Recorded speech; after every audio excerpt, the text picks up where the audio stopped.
Let's get you to a point where 100% of your lifestyle expenses are handled by investment and entrepreneurial income.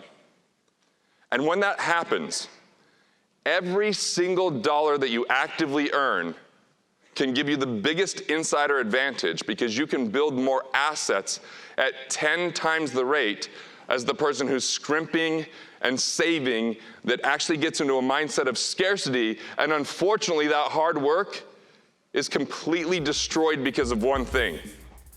You don't shrink your way to wealth. Legacy is what I'm passionate about. Because when I think about what my great-grandfather did and what that meant, he didn't really get to have a great life as a coal miner, but he gave an opportunity for me to have a great life. And now I gotta make sure that I don't raise entitled little brats with my kids. It's a totally different thing. Like when we're in Italy, we're going to Verona and Venice, and we're going to Florence, and we're going to Siena, and we're eating and drinking all the best foods and seeing the best places. My family never experienced that, and you wanna know why?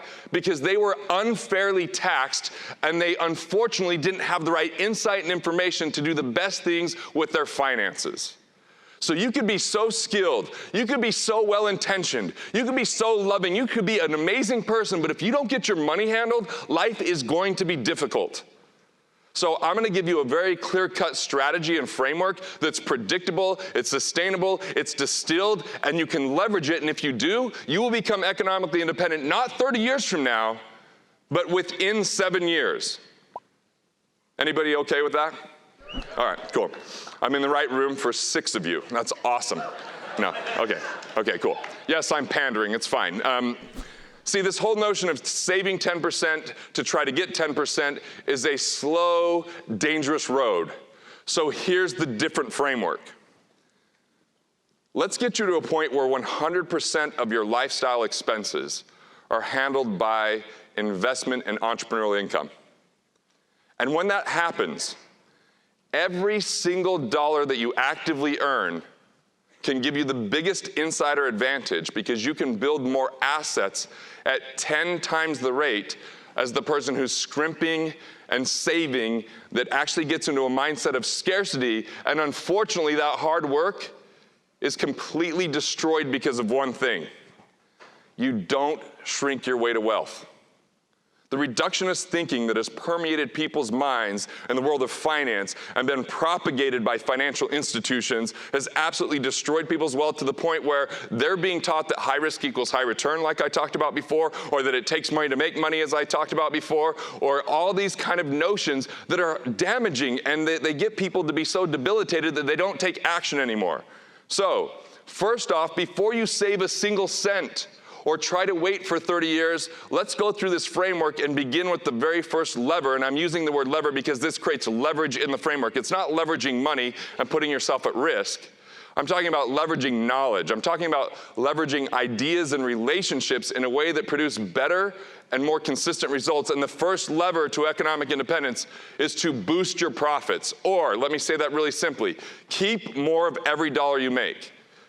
So have you ever heard the statement or sentiment, live within your means? Anyone heard that? Who would have been so inspired if they're like, here comes Garrett Gunderson who is going to tell you how to live within your means? Who would have just been like, oh, hell yeah, I need to make it back early to hear about how I need to live a shitty life so that I can have a bunch of money when I'm too old to spend it with my artificial hip. Yeah, that's like the main notion out there. Like, and look, that was one of the early books I read was The Millionaire Next Door. Anyone read The Millionaire Next Door? Spoiler alert and earmuffs if you don't want to know the ending of that book, but I'm going to save you some time. The Millionaire Next Door, it's Christmas season, so it's a lot like the first half of A Christmas Carol. If you will be a miserable miser, you too can be a broke millionaire that no one likes because you don't turn on the air conditioner in the summer, because that's going to save you some money.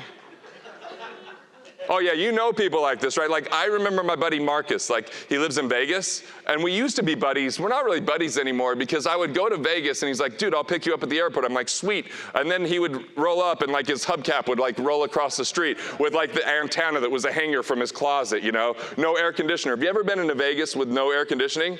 It was an experience where I'd roll down the window and it felt like there was a blow dryer blowing in my face.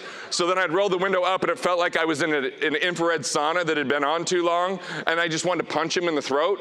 And then we get to his house, and I'm thinking, oh God, finally some relief, and his thermostat was at 86. And I was like, bro, if I pay you $5, could we get that all the way down like 79 or something? That'll feel like Antarctica, right? But that's those people that think that wealth is about what you can stop and reduce and not do. And you read the books and it's all about that. And what those books miss out is on, first of all, the magic to wealth is being a freaking entrepreneur. It gives you the biggest advantage that's out there. Because you're in charge of your value creation. Because as you create more value, you can get paid more money. And as you serve more people or impact them more deeply or reach more people or solve major problems, there could be a windfall of cash that comes in if we're actually capitalistic.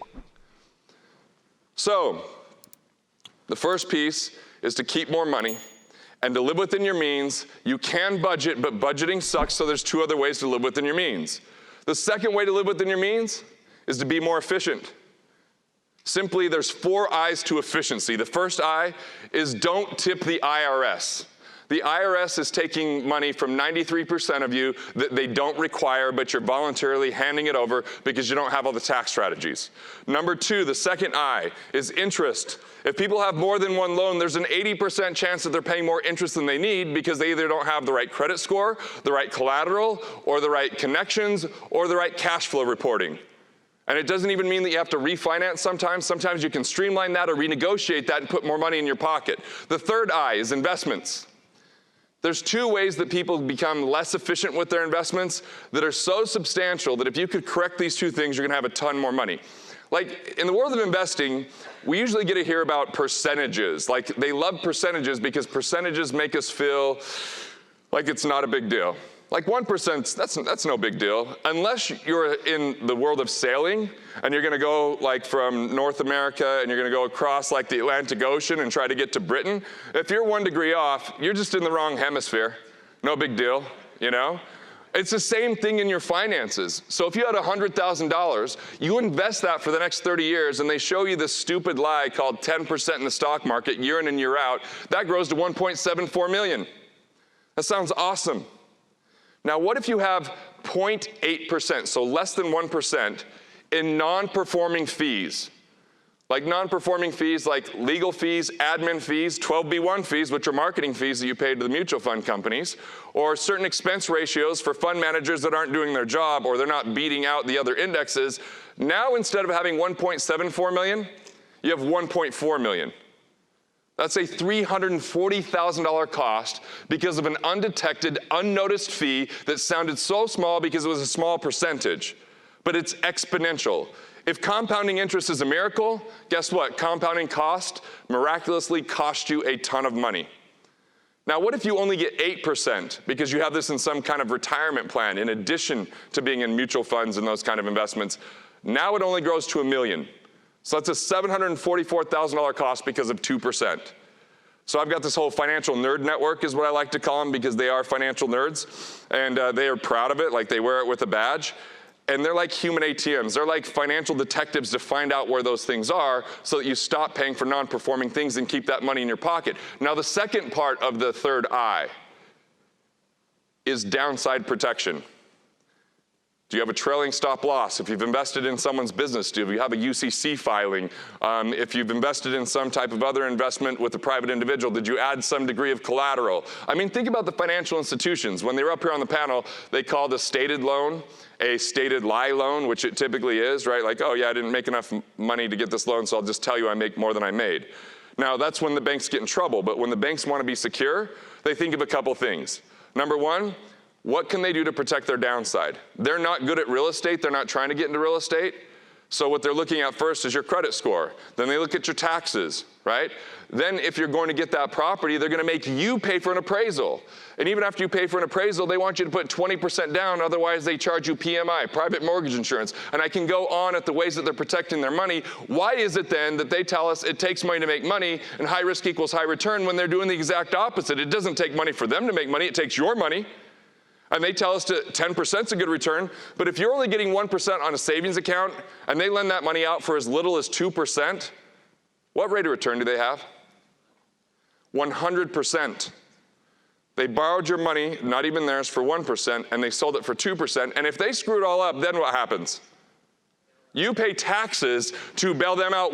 Do you see that there's a completely different set of rules that they're abiding by? I'm not saying that they're wrong and that they're evil and that they're bad and that we need to not use them. We need to not be used by them. Rig the game in your favor. Start earning interest rather than paying them interest. Start to learn about cash flow banking. You got the book, What Would the Rockefellers Do? It's in your bags. It shows you how you could boost that 400 to 800% on return, protect it from liability, and then increase and boost your cash flows 20 to 50% in the future because you use a coordinated strategy with all of your assets. Should I talk faster, do you think? I was just wondering. So we're 3 eyes in, all right? We got IRS. 93% of people overpay the IRS by $11,430 for every $500,000 that they make if we throw out the people that way overpay. The second thing is interest, and we have a process called cash flow optimization where we find $2,484 per month of lost money just through not differentiating expenses, not understanding what things are destructive to eliminate, what things to address and increase, and then how to restructure loans and renegotiate. The third one was investments. We talked about the fees on that. And the fourth one is insurance.